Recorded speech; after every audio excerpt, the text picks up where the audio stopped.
Test 4. This is the IELTS listening test. You will hear a number of different recordings and you will have to answer questions on what you hear. There will be time for you to read the instructions and questions, and you will have a chance to check your work.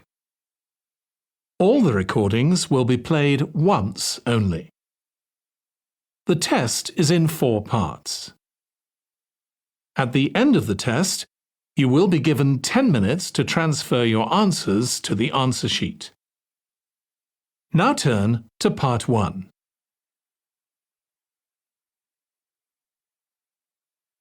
Part 1.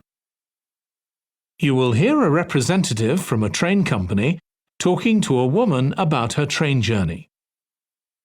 First, you have some time to look at questions 1 to 6.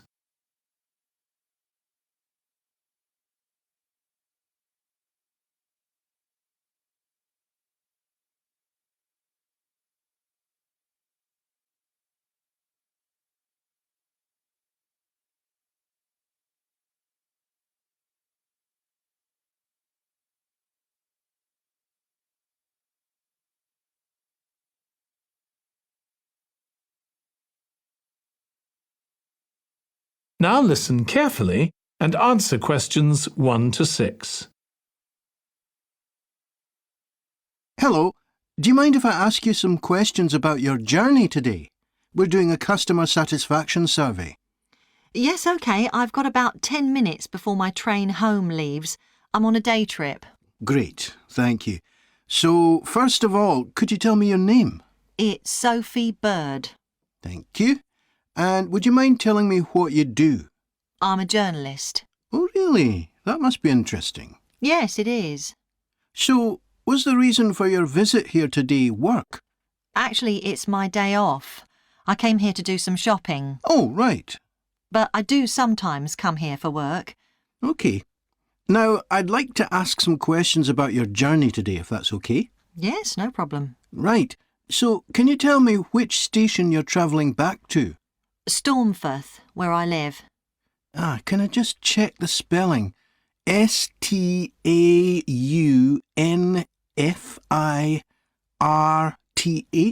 That's right. And you travelled from there this morning? Yes. OK, good. Next, can I ask what kind of ticket you bought? I assume it wasn't a season ticket as you don't travel every day. That's right. No, I just got a normal return ticket. I don't have a rail card, so I didn't get any discount. I keep meaning to get one because it's a lot cheaper. Yes, you'd have saved 20% on your ticket today. So you paid the full price for your ticket? I paid £23.70. OK. Do you think that's good value for money? Not really. I think it's too much for a journey that only takes 45 minutes. Yes, that's one of the main complaints we get.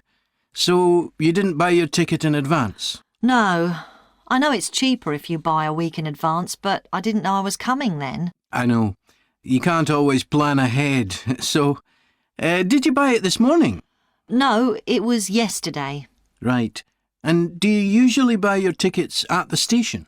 Well, I do usually, but the ticket office closes early and I hate using ticket machines.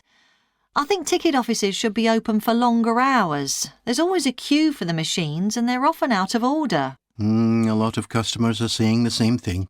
So, to answer your question, I got an e-ticket online. Before you hear the rest of the conversation, you have some time to look at questions 7 to 10.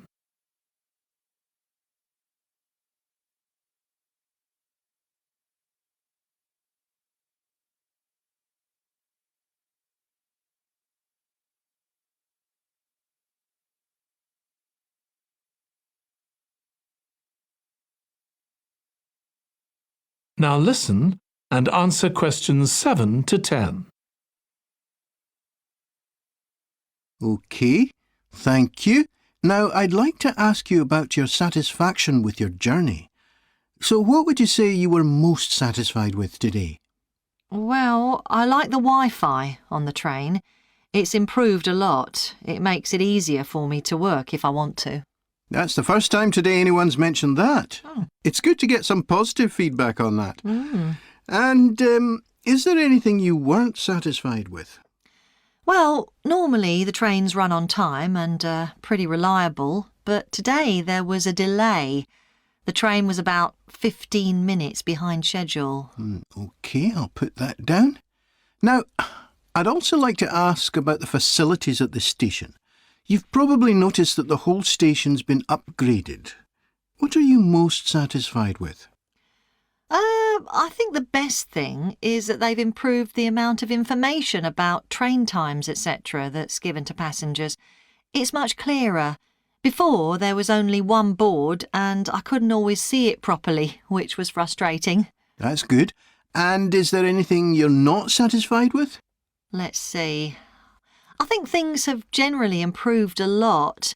The trains are much more modern and I like the new cafe. But one thing is that there aren't enough places to sit down, especially on the platforms. OK, so I'll put seating down, shall I, as the thing you're least satisfied with? Yes, OK. Can I ask your opinion about some of the other facilities? We'd like feedback on whether people are satisfied, dissatisfied, or neither satisfied nor dissatisfied. OK. What about the parking at the station? Well, to be honest, I don't really have an opinion, as I never use it. So neither satisfied nor dissatisfied for that, then? Yes, I suppose so. OK, and what about the... That is the end of part 1. You now have 1 minute to check your answers to part 1.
Part 2. You will hear the chair of a committee on park facilities addressing her local town council about changes that have been made to the park. First, you have some time to look at questions 11 to 16.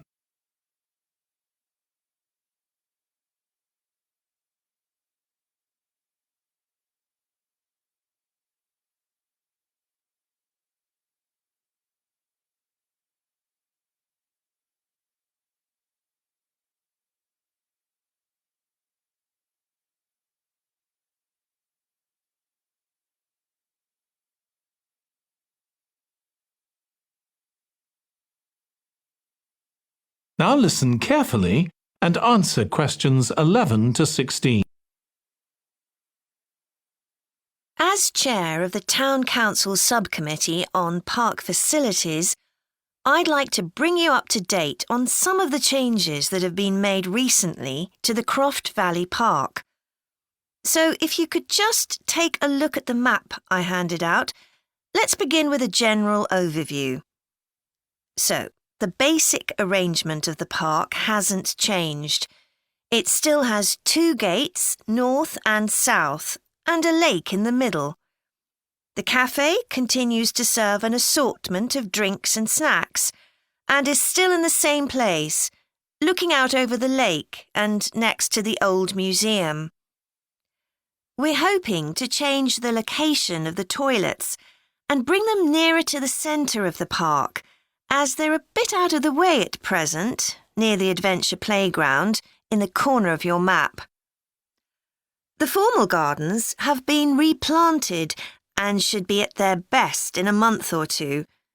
They used to be behind the old museum, but we've now used the space near the south gate between the park boundary and the path that goes past the lake towards the old museum. We have a new outdoor gym for adults and children, which is already proving very popular. It's by the glass houses, just to the right of the path from the south gate. You have to look for it as it's a bit hidden in the trees.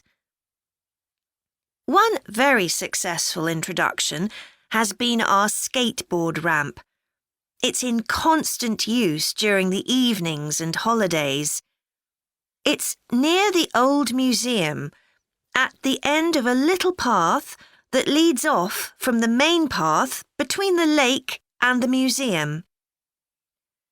We've also introduced a new area for wildflowers to attract bees and butterflies.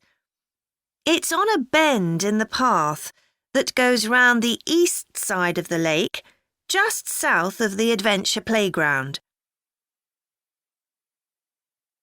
Before you hear the rest of the presentation, you have some time to look at questions 17 to 20.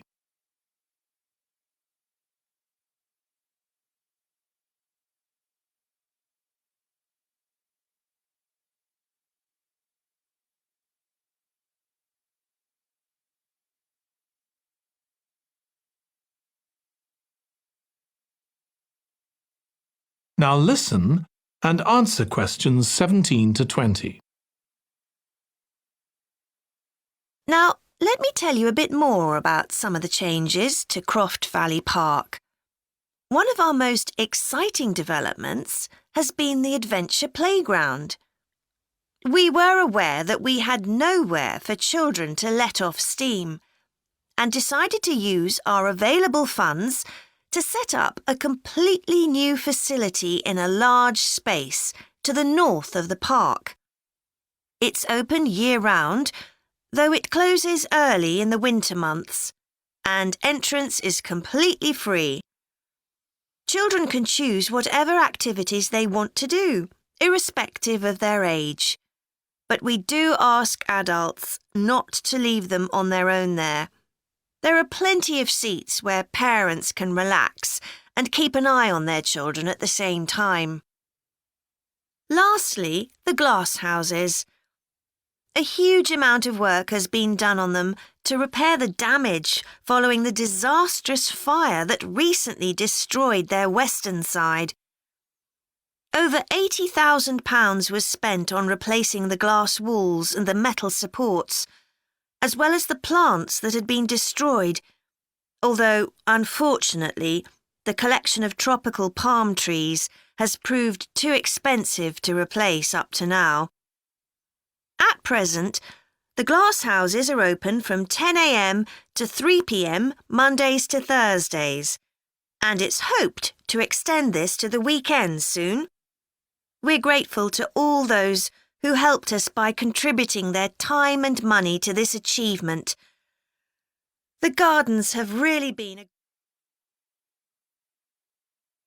That is the end of part 2. You now have 30 seconds to check your answers to part 2.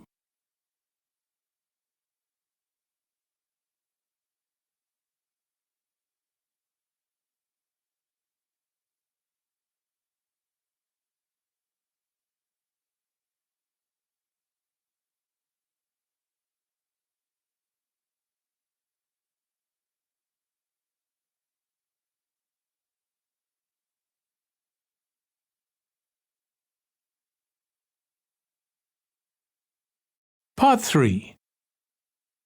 You will hear 2 students of social history called Annie and Jack discussing their presentation about refrigeration. First, you have some time to look at questions 21 to 24.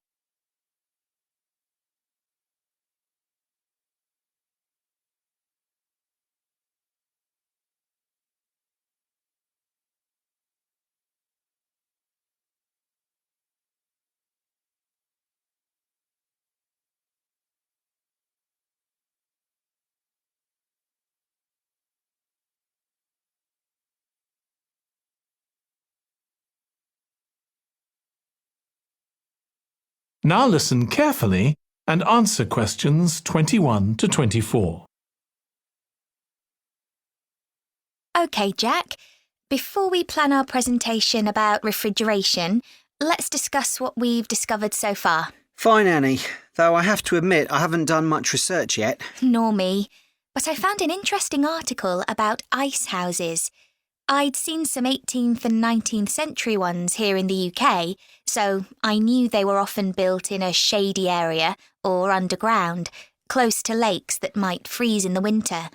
Then blocks of ice could be cut and stored in the ice house. But I didn't realise that insulating the blocks with straw or sawdust meant they didn't melt for months.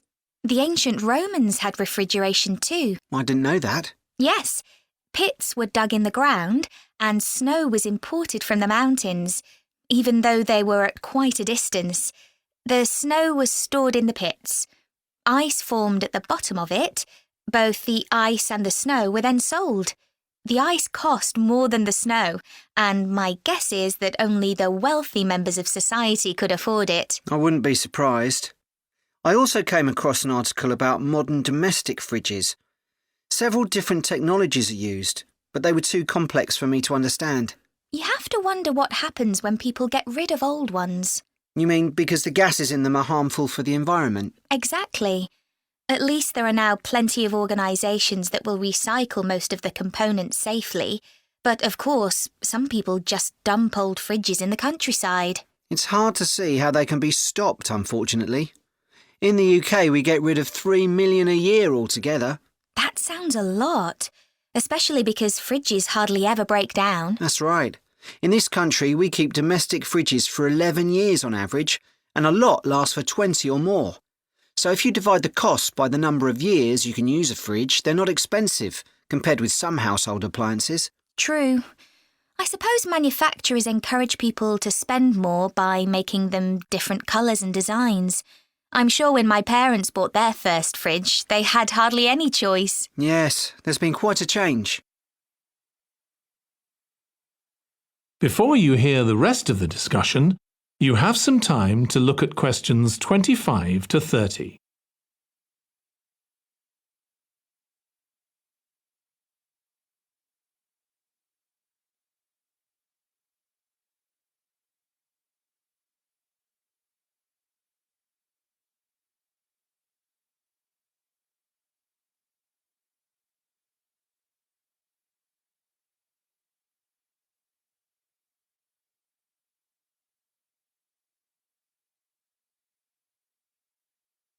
Now listen and answer questions 25 to 30.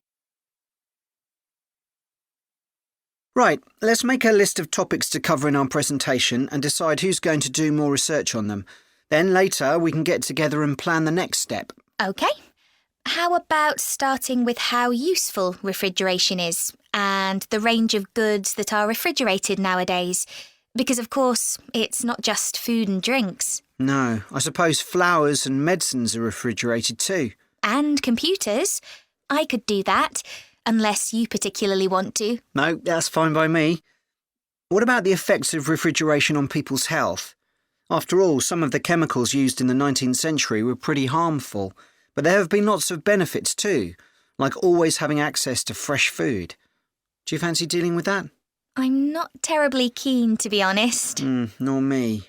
My mind just goes blank when I read anything about chemicals. Oh, all right then. I'll do you a favour. But you owe me, Jack. OK. What about the effects on food producers? Like farmers in poorer countries being able to export their produce to developed countries. Something for you, maybe? I don't mind. It should be quite interesting. I think we should also look at how refrigeration has helped whole cities.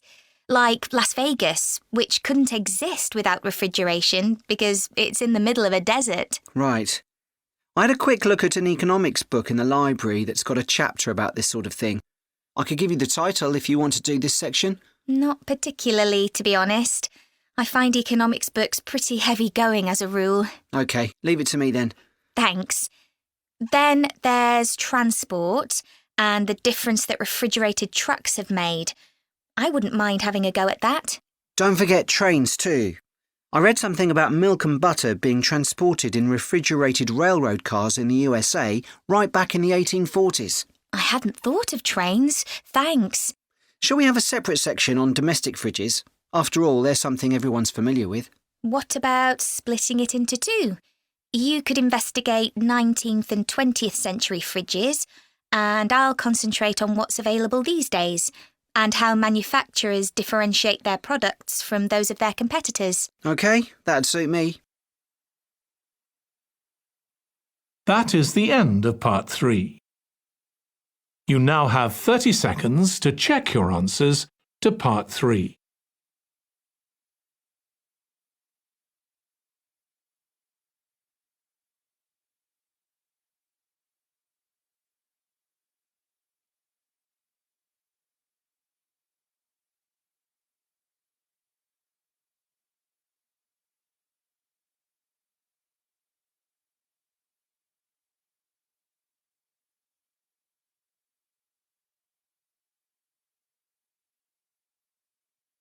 Part 4. You will hear a history student giving part of a presentation about changes in British society in the 19th century. First, you have some time to look at questions 31 to 40.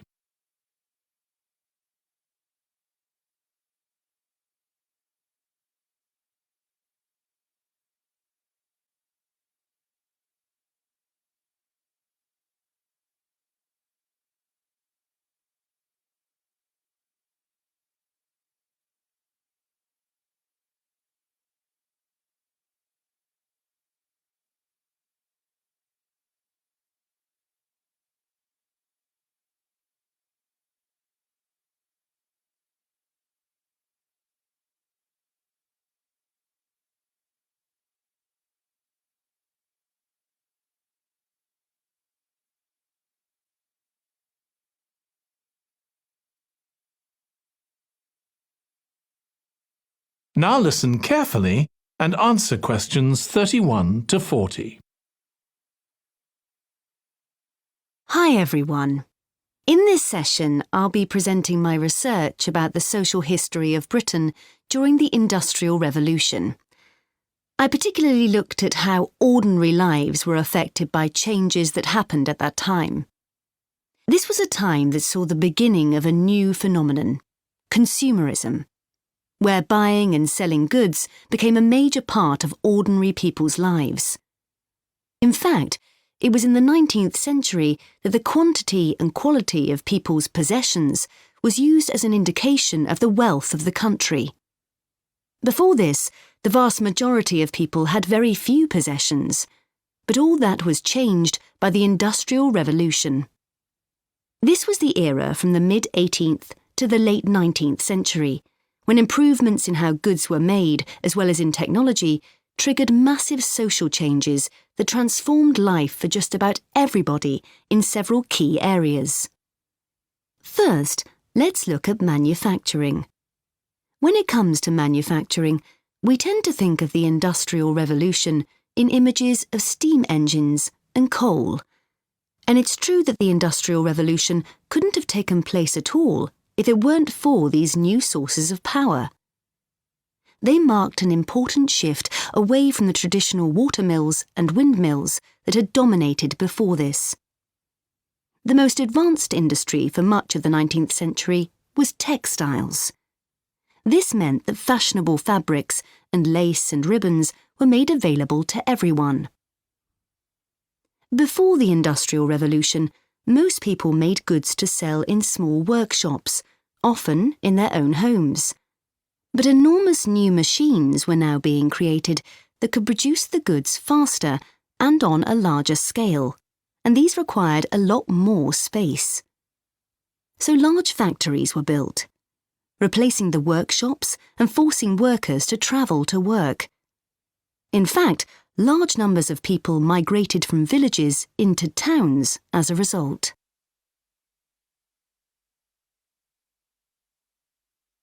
As well as manufacturing, there were new technologies in transport, contributing to the growth of consumerism.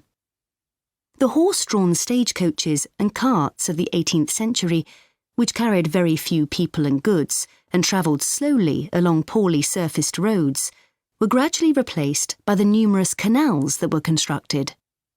These were particularly important for the transportation of goods. The canals gradually fell out of use, though, as railways were developed, becoming the main way of moving goods and people from one end of the country to the other. And the goods they moved weren't just coal, iron, clothes, and so on. Significantly, they included newspapers, which meant that thousands of people were not only more knowledgeable about what was going on in the country, but could also read about what was available in the shops. And that encouraged them to buy more. So faster forms of transport resulted in distribution becoming far more efficient. Goods could now be sold all over the country instead of just in the local market. The third main area that saw changes that contributed to consumerism was retailing. The number and quality of shops grew rapidly, and in particular, small shops suffered as customers flocked to the growing number of department stores, a form of retailing that was new in the 19th century. The entrepreneurs who opened these found new ways to stock them with goods and to attract customers. For instance, improved lighting inside greatly increased the visibility of the goods for sale. Another development that made goods more visible from outside resulted from the use of plate glass, which made it possible for windows to be much larger than previously. New ways of promoting goods were introduced too. Previously, the focus had been on informing potential customers about the availability of goods. Now, there was an explosion in advertising trying to persuade people to go shopping. Flanders claims that one of the great effects of the Industrial Revolution was that it created choice. All sorts of things that had previously been luxuries, from sugar to cutlery, became conveniences, and before long they turned into necessities. Life without sugar or cutlery was unimaginable, rather like mobile phones these days. That is the end of Part 4. You now have 1 minute to check your answers to Part 4.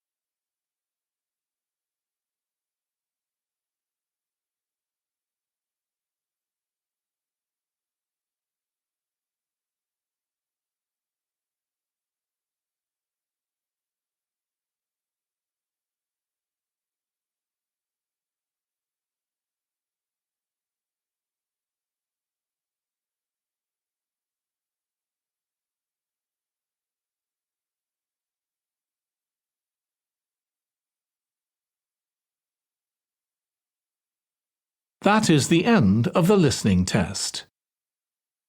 In the IELTS test, you would now have 10 minutes to transfer your answers to the answer sheet.